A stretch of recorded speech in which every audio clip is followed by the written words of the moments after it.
The yellow Fiat Cinquecento groaned as it pulled into the frozen research station in Antarctica. Simon had somehow convinced his dad it was a gap-year scouting trip, but mostly they were just lost. "I'm just saying," Jay shouted, shivering in a puffer jacket that was clearly 2 sizes too small. "I once did a week with the SAS in the Arctic. I killed a polar bear with a protractor. The locals called me the Frozen Iceman." "You're a frozen idiot, Jay," Will snapped, clutching his briefcase to his chest. "We are in a sub-zero wasteland. Simon's car has a bike rack for a door, and I'm fairly certain we just drove past at a severed dog's head." They found the American crew in the rec room. MacReady, a man who looked like he'd been brewed in a vat of whiskey and cynicism, was holding a flamethrower. "One of you isn't human," MacReady growled. "Oh, brilliant," Neil chirped, oblivious to the gore on the walls. "Is it a themed party? I love a good mystery. Is there a buffet?" MacReady ignored him, heating a copper wire over a blowtorch. "We're doing a blood test.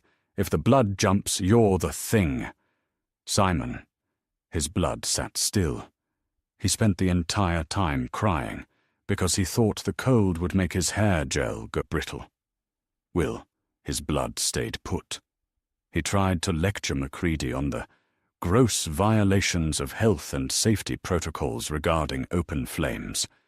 Jay, his blood didn't move, but he claimed his white blood cells were actually elite paratroopers, and that's why they were staying undercover.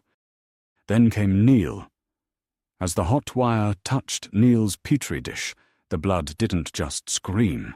It sprouted a tiny, confused mouth and tried to ask where the nearest disco was. "Neil's a monster!" Simon shrieked, hiding behind the briefcase. "I knew it!"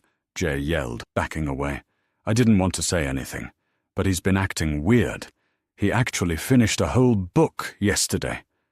Neil, or the thing wearing Neil's skin, began to undulate.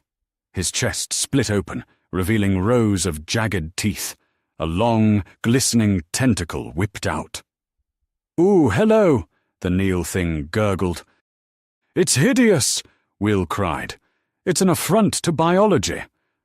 "Actually," Jay whispered, looking impressed, "if you think about it, he's got like 8 extra appendages now. Think of the possibilities with the ladies, Will. He's basically a walking shag pad." MacReady didn't wait. He unleashed the flamethrower. The Neil thing shrieked, its many limbs flailing as it smelled like burnt hair and bad decisions. "My car!" Simon wailed as the explosion rocked the station. "You've got soot on the bumper. My dad's going to murder me." As the station burned, MacReady and the 3 boys sat in the snow. MacReady passed his bottle of J&B scotch to Will. "We might not make it," MacReady said grimly. Will took a sip, winced, and adjusted his glasses. "Well, look on the bright side. At least I don't have to finish that geography coursework now. And Jay, you still owe me £5 for the petrol." "I can't pay you, can I?" Jay scoffed, staring into the flames. "The alien stole my wallet. It's a well-known fact, Will. Intergalactic species. They love a tenner."